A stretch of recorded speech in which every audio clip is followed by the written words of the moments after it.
Um, so Hall is going to lead this conversation. If anyone has any questions, we have some loaded questions in this presentation. The Q&A box as well as the chat box are open. So Hall, go ahead and take us away. Great. Thank you, Ashley. Thank you guys for joining us today for our Ask Me Anything session. Today we're going to talk about pitch decks. We put some slides together to do a little bit of a primer on pitch decks about what they're for, what they're not for, etc. And so glad you guys could join us today. And with that, let's go ahead and kick into it. As we come across anything, you might have a question, go ahead and put that in the chat box and we will do our best to answer that along the way as well. So the first thing you always want to tell people about their pitch deck is the goal of the pitch deck is to introduce your deal to the investor and find out what's important to that investor. The goal is not to tell your full story. The goal is not to show how your product works. The goal is not to talk about how your technology came together. It's really to inform the investor and find out what the investor is reacting to and what they want to learn more about. So there are different levels of pitch decks out there I see going on in the presentation rooms every day. And essentially a good pitch deck just shows you what you're doing and the opportunity that requires fundraising. And that's really the basic of what a lot of decks do. Better decks actually go and they show how the proposed solution is going to happen with or without the investor. I find what really compels investors to join a deal is when they find out or they become convinced that this is going to happen. What you're putting up there is on its way. It's going to get done with or without the investors. And that's because investors love to jump on the train and catch it moving forward. What they don't want to do is sign up for a deal in which it all depends upon them to move it forward. If everything revolves around their funding or their time, that's a tremendous burden and most investors aren't signing up for it. So a good pitch deck makes clear how this is going to happen and convince people that it will happen as well. And so it becomes inevitable. And so what you're doing is showing that you're committed and you're well on your way to getting there.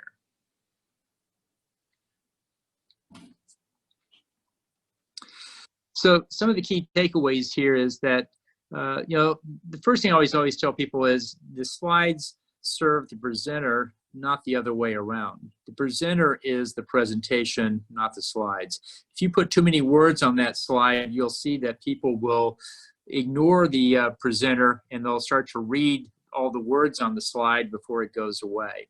And the last thing you want to do is have the audience ignore the presenter. They should always be listening to you and looking to you for the presentation. So it's important to put things on the slide that enhance what you're saying, but they don't distract.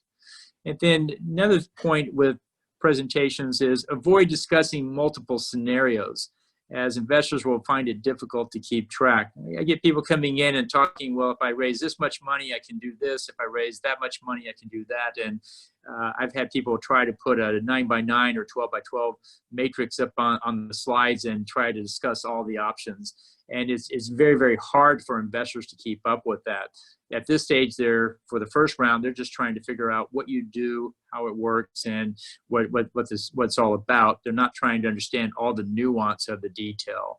So the thing I always tell people for their first presentation, what I call the introductory presentation, is focus on the core message throughout. It's one product, one team, one market, one fundraise, and one outcome.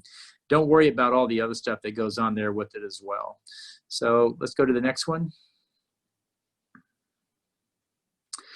And so next is the investor discussion. So it can be in person or sometimes it's on a phone call. If you know who the investor is or you're going to meet, research the investor in advance. Look them up on LinkedIn, look them up on Crunchbase, learn about their company, their fund, their venture capital program, whatever they have. Understand who they are, what they invest in, and what they've done before. And then whenever you see an investor and follow-on discussions, always have some new information to share. And it gives a reason to the investor about why they should join the call.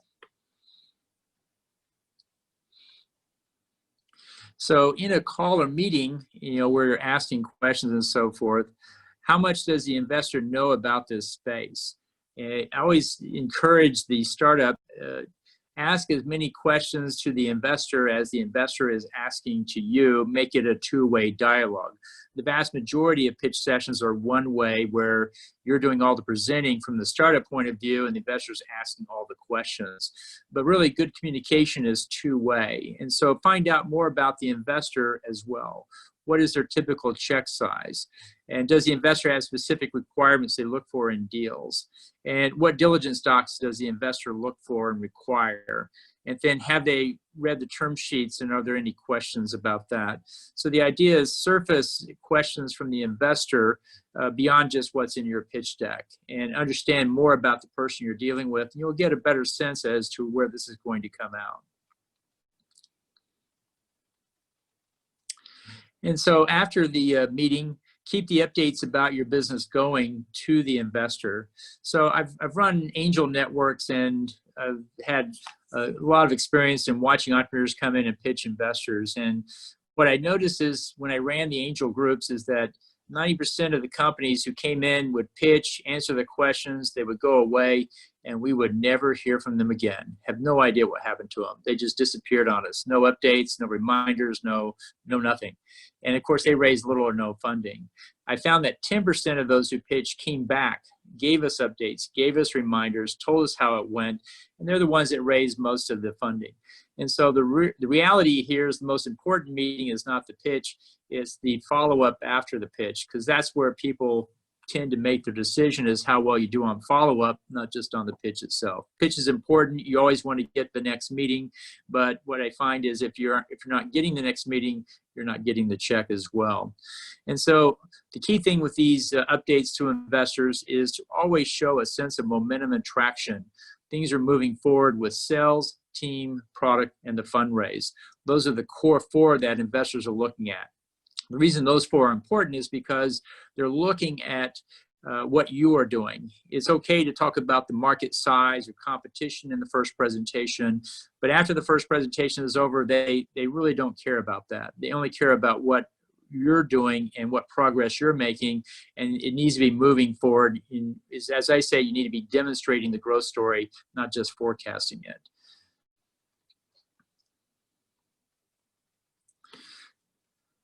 So let's talk about some of the questions here that we have submitted, and if you have more, we'll be glad to answer those as well. So let's go ahead and kick into it. Let's see.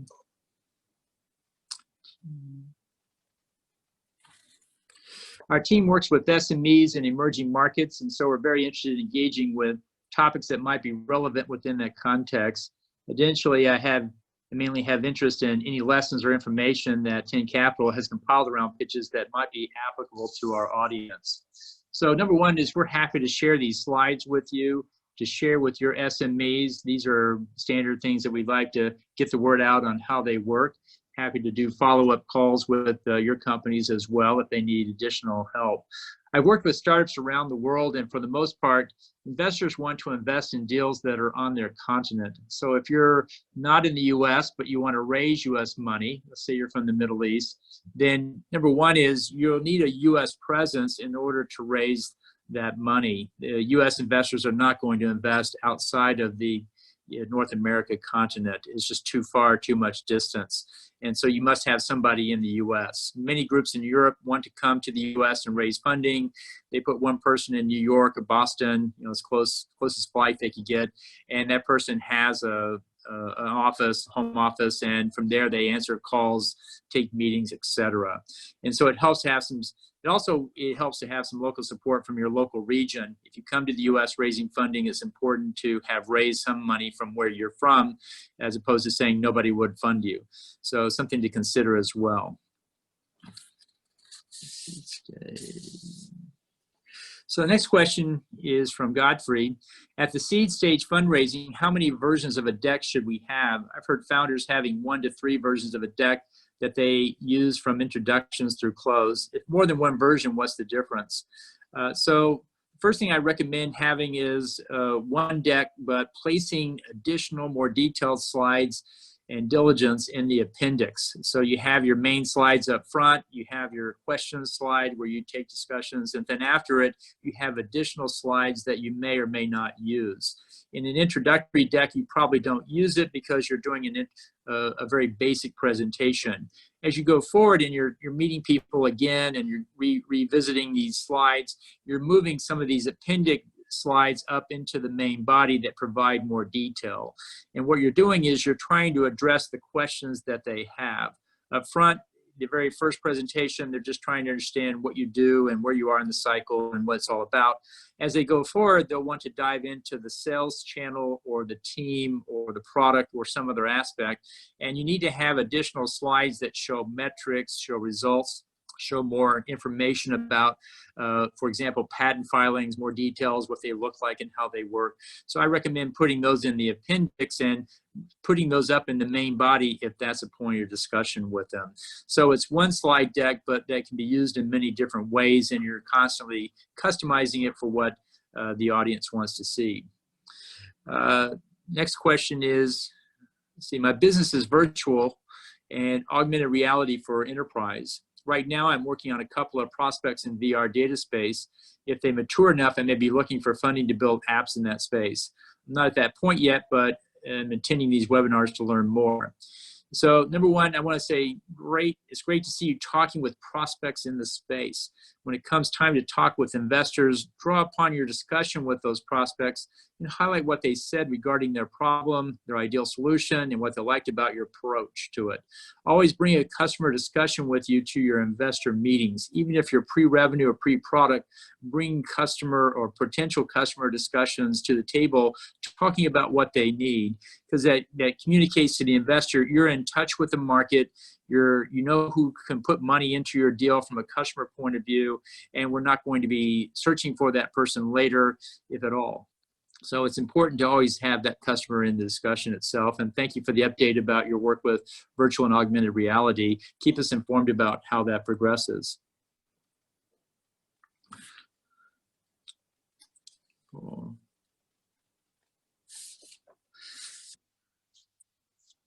Okay, next one up is, some people advise me to skip the pitch deck and just talk directly to the investor.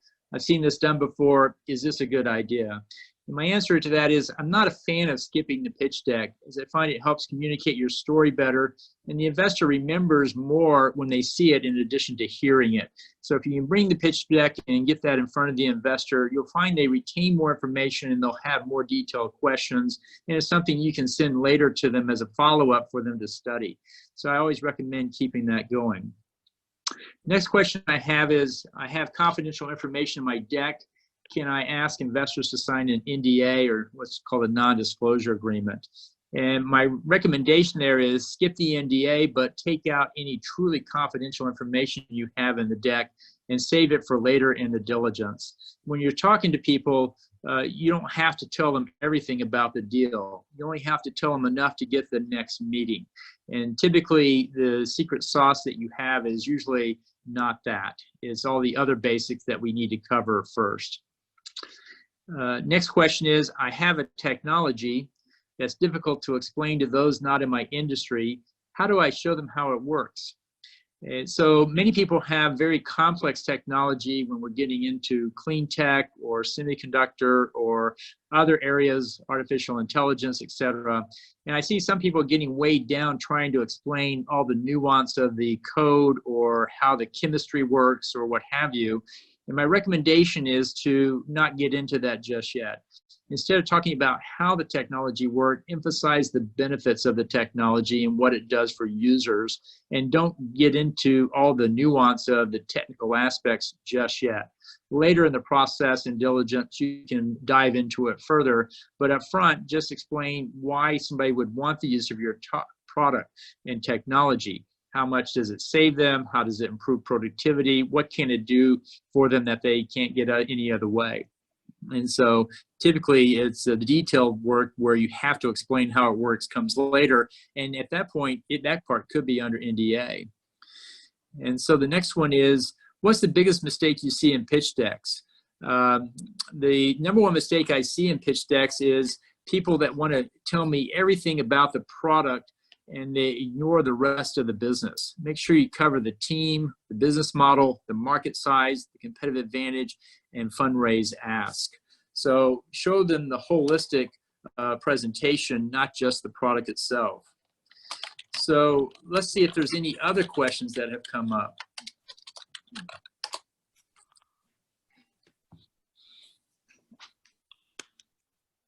Thank you, Hall. Another question that came in was from Andrew Chalk. Andrew, thank you for the question.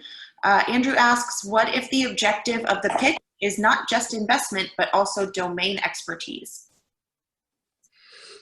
So that's a good point. I think when you're pitching, you're always trying to learn from the investor, and you're trying to understand more about the industry or the startup. And if you can coach questions in such a way that they can give you more information about how things work. At heart, investors want to be helpful as well as make an investment. And in a Q&A session, as I said before, you should be asking them as many questions as they are asking you.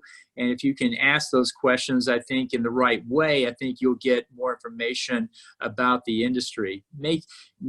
Instead of having a formal one-way pitch, turn this more into a dialogue, and the slides are there. That's why I say you are the presentation and not the slides, is because if you want the investor talking with you in a more two-way communication, you'll find that you'll get more information from them. If you're up there just pitching and they're just taking in information for 10, 15 minutes, then you're going to miss a lot of opportunity to learn things. Because sometimes when they ask questions, you can take the question and turn it around and ask them that back and learn more about the domain or what you're having to do.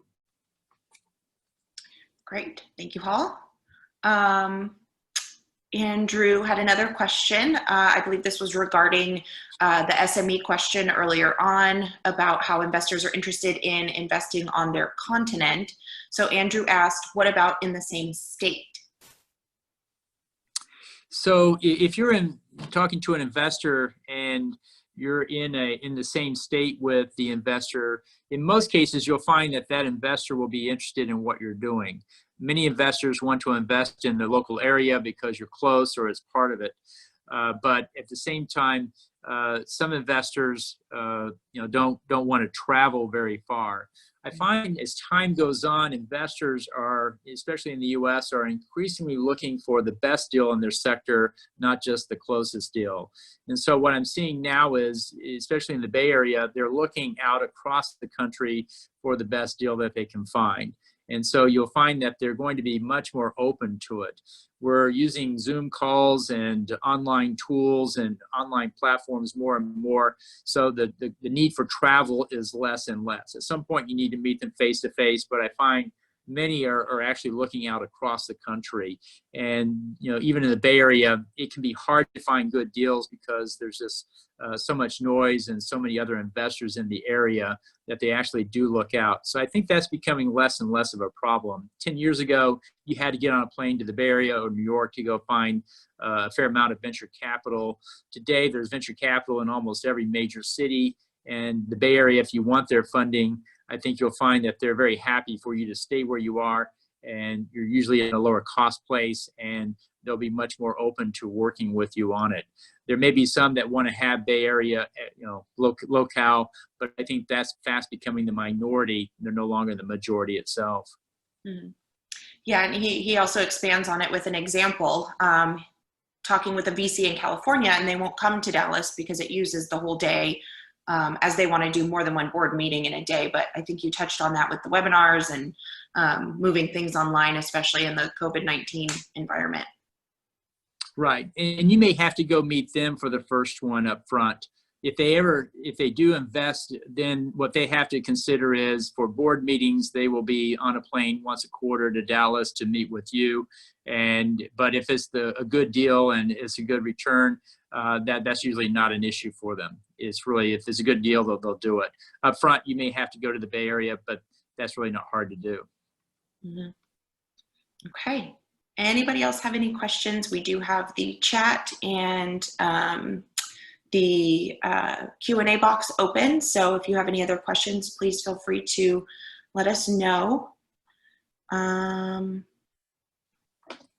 It It looks like we have a design question. Are there any design tips for the look and aesthetic of the pitch deck that you've noticed work better than others?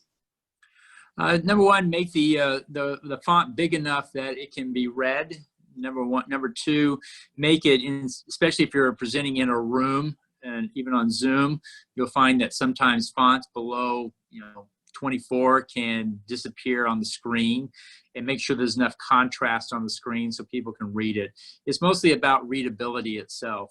Having said that, you don't want to have too many words up there because you don't want them reading the slides. The pitch deck should be enhancing what you do.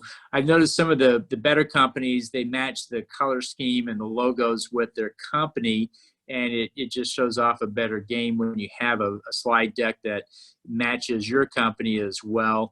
And it kind of shows, the style font kind of shows the character of the company. Is it a very conservative group, or is it a very outgoing, playful group, or whatever the corporate culture is? I see sometimes that comes through on the pitch deck as well in the form of the design font and the colors used. Mm-hmm. Okay.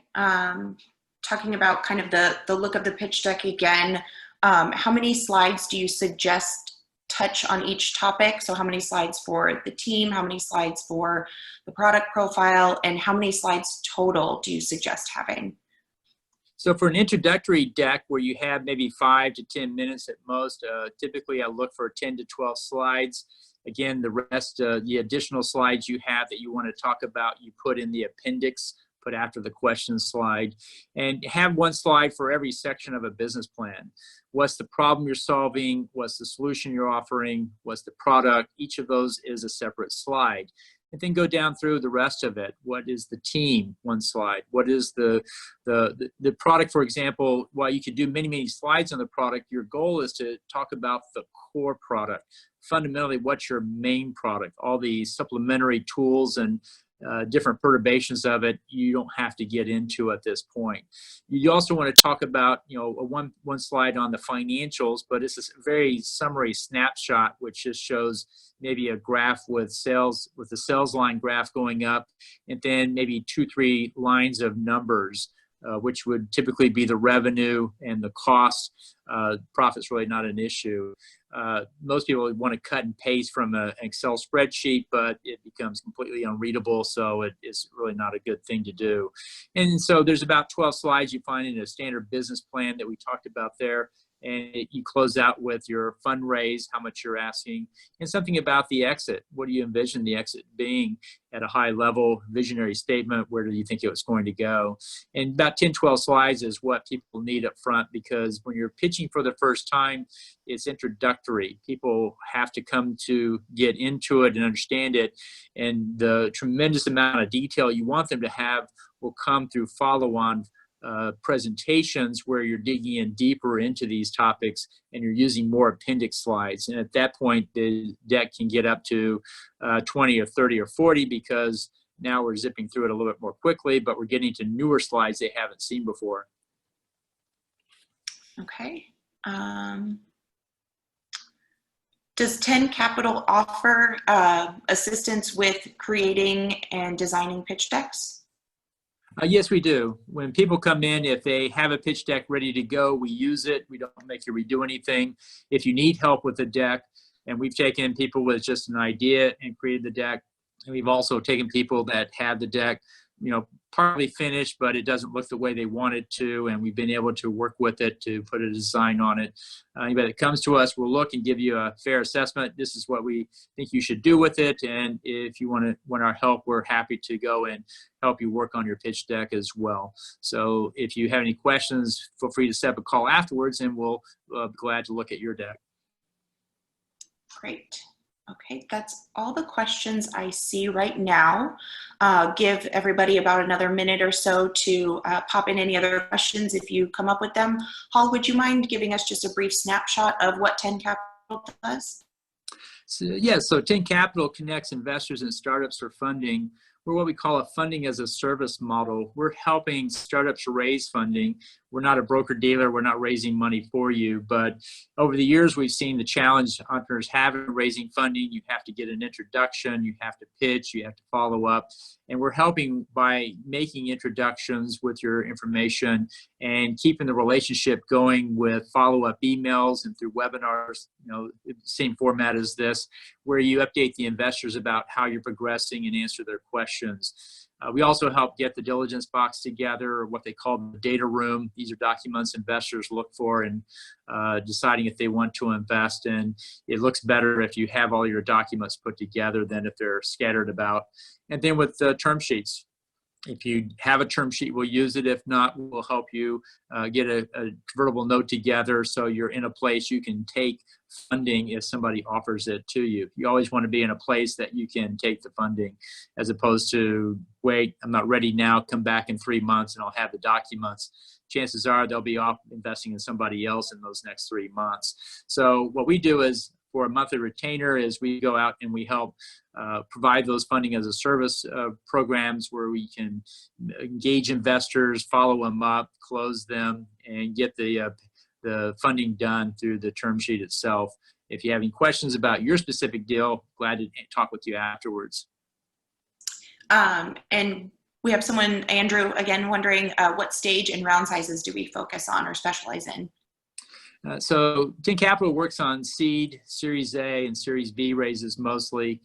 So people that are raising seed are usually doing $500,000 to $750,000. Series A, they're raising $1 to $3 million. And Series B, they're raising $5 to $15 million. The C guys have a little bit of revenue to $500K. The Series A guys have $500K to $2 million. And the Series B guys typically have $2 million plus revenue, and they're raising their next round. And we work with all of those. We do just about everything up to, but not including private equity. We're pretty much venture-based, as you work with angels, venture capital, and family office investors. All right, I believe that is the final question. All this is where you would have been prompted to talk about Investor Connect and Startup Funding Espresso with images, but I'll have you just go ahead and talk about those without them, apparently. Sure. So we have a podcast program called Investor Connect. If you go out to investorconnect.org, you can listen to 400 interviews with our investors and companies. And we have a program there called the Startup Funding Espresso. So if you're interested in learning about startup funding, either as a startup or an investor, what you'll find on the Startup Funding Espresso, when you click on that red bar, is that you'll have a 2-minute show every day come to your inbox if you subscribe to it on iTunes. And you can listen to some topic about startup funding. If you want to go through the list, you'll find it's a great way to pick up information in a very granular format. We do take those and put them into blog posts and then into e-guides. So if you go to the education page on 10 Capital, 10capital.group is our website, and there's an education page. You can actually download one of those e-guides straight away. And there is one on pitch decks, and encourage you to go and get the e-guide on the pitch decks and read up in more detail than what we could do in just this amount of time on the webinar. But looking forward to hearing your feedback on the espressos and the podcasts that we do, as well as the e-guides. Thank you so much, Hall. Like Hall mentioned, if anyone has any questions, please feel free to reach out to us, info@10capital.group, and we'd be happy to discuss those questions with you. Hall, thank you so much for this informative webinar today. To our attendees, thank you for your time. I hope you learned a little something, and we hope to see you for the next informative Ask Me Anything webinar. Thank you.